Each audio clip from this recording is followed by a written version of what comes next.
BJP বিধায়কের কুরুচিকর মন্তব্যের প্রতিবাদ সভায় অশালীন ভাষার ফুলঝুরি তৃণমূলের নিচু থেকে জেলার নেতার মুখে দেওয়া হলো হাত পা ভাঙার হুঁশিয়ারি। মমতা ব্যানার্জির অপমানের শোধ আমরা নেব। ওর একমাত্র উপায় হাত পা ভেঙে রাস্তায় ফেলে রাখা, এইটাই হবে ওর যোগ্য জবাব। এইটা আমাদের প্রত্যেককে একাত্মতা হতে হবে। পাল্টা হুঁশিয়ারি বিজেপি বিধায়কের, দম থাকলে করে দেখাক।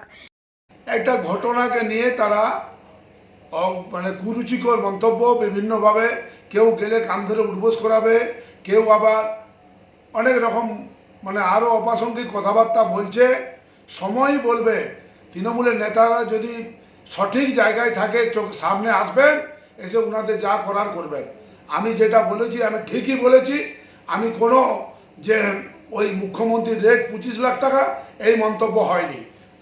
আরজিকর ঘটনাকে কেন্দ্র করে এবার বাঁকুড়ার ওন্দায় শাসক বিরোধী বাকযুদ্ধ, একে অপরকে কুরুচিকর অশালীন ভাষায় আক্রমণ।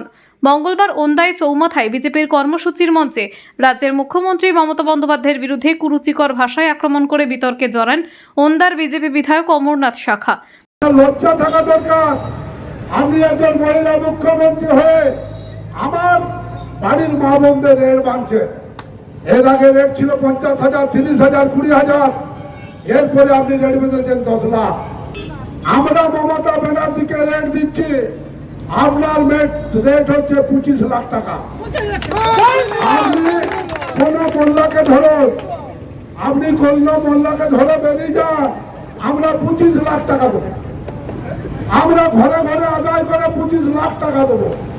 প্রতিবাদে নামে তৃণমূল বিষ্ণুপুর সাংগঠনিক জেলার বিভিন্ন থানার বিধায়ক অমরনাথ শাখার বিরুদ্ধে এফআইআর দায়ের করে তৃণমূল। শুক্রবার ওন্দায় চৌমাথায় প্রতিবাদ সভা করে তৃণমূল। ওন্দা ব্লক তৃণমূল নেতৃত্বের পাশাপাশি এই প্রতিবাদ সভায় হাজির ছিলেন বিষ্ণুপুর সাংগঠনিক জেলা তৃণমূল নেতৃত্ব ও বিভিন্ন ব্লক তৃণমূল সভাপতি। বিজেপি বিধায়কের কুরুচিকর বক্তব্যের প্রতিবাদ সভায় একের পর এক নেতার মুখে অশালীন ও হুঁশিয়ারির ভাষার ফুলঝুরি ছুটল। কোনো তৃণমূল নেতা বললেন বিজেপি বিধায়কের হাত পা ভেঙে দেওয়ার হুঁশিয়ারি, কেউ বললেন কান ধরে ওঠবোস করানোর কথা, কেউ বলে উঠলেন বিজেপি বিধায়ক এলাকায় ঢুকলে মারব। প্রকাশ্য সভা থেকে এইভাবে বিজেপি বিধায়ককে একের পর এক তৃণমূল নেতা আক্রমণ শানালেন। আমরা এতদিন শান্তিপূর্ণ পথে, আজকে শান্তিপূর্ণ পথে আমরা কিন্তু আন্দোলন করেছি। বিভিন্ন রাজনৈতিক কর্মশালায় এই অমর শাখাকে আমরা দেখতে পেয়েছি, বিভিন্ন ব্লকে তিনি গেছেন আর নিউজ চ্যানেল সংবাদ মাধ্যমের মুখে বড় বড় কথা বলেছেন। আজকে আমরা বলছি, যদি তিনি ক্ষমা না চান, 72 ঘন্টার মধ্যে তিনি যদি ক্ষমা না চান, আমরা কিন্তু যেখানে দেখতে পাবো আমরা আমাদের আইনকে আমরা নিজেদের হাতে তুলে নেব এবং নিজেদের বিচার নিজেরা করে রাখার ক্ষমতা রাখি। আজকেও আমরা দুর্বল নই, আজকেও যুব সমাজ মমতা বন্দ্যোপাধ্যায়কে সম্মান প্রতিবাদে আমরা বুকের তাজা রক্ত দিতে রাজি আছি। তবু মমতা বন্দ্যোপাধ্যায়কে ছোট করতে আমরা রাজি নই।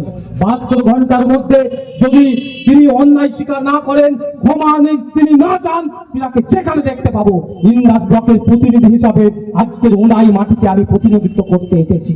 আমরা এই মাটিতে দাঁড়িয়ে, এইখানে দাঁড়িয়ে, এই মাইক্রোফোনের সামনে দাঁড়িয়ে, সকল শুভবুদ্ধি সম্পূর্ণ মানুষের সামনে দাঁড়িয়ে বলে যাচ্ছি, যেদিন অমর শাখা ইন্দাস ঢুকবে সেদিন পিটুবো পিটুবো পিটুবো, সেদিনে মারবো মারবো মারবো এবং কথা দিলাম আপনাদেরকে কান ধরে উঠবো, করাবো করাবো করাবো।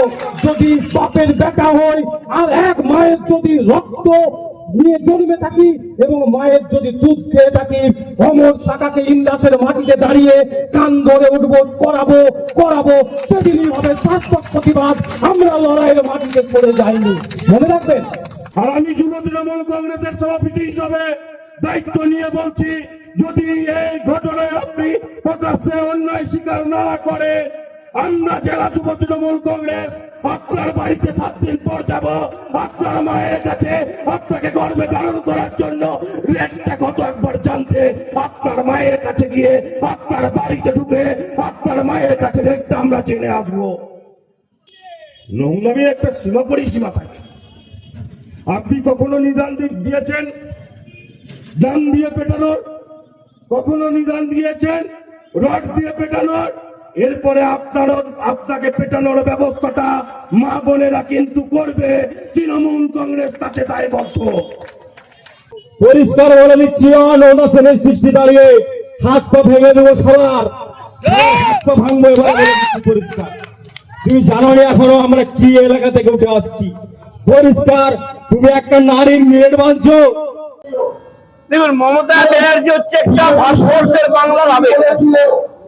তিনি মানুষের জন্য একটা পরিশ্রম করছেন, কাজ করছেন, সুখে দুঃখে আছেন। তার নিয়ে যদি কোনো মন্তব্য করে তাহলে মানুষের মাথাটা ঠিক থাকবে না। আমরা চাই না কোনো অসাধ্য হোক, আমরা চাই রুচিসম্মত কথা বলে সবাই মানুষের পাশে থাকবে। যে মারা গেল তার পাশে থাকা, তার বিচারটা কি হবে সেটা দেখো, যারা মেরেছে সেটা না করে রাজনীতির সবাই ঘুরিয়ে দিচ্ছে, তার ব্যাপারটা ভাবছে না। বিধানসভা বিধায়ক যেটা বলেছেন সেটা তার আমরা অ্যারেস্ট চাইছি, ইমিডিয়েট। তার না বলতে বলে লাভ হবে না। আমাদের মাথাটা ঠিক রাখতে হবে, মানুষের প্রয়াসে আমরা নির্বাচিত। মমতা ব্যানার্জি আঘাত দিয়েছে সেটা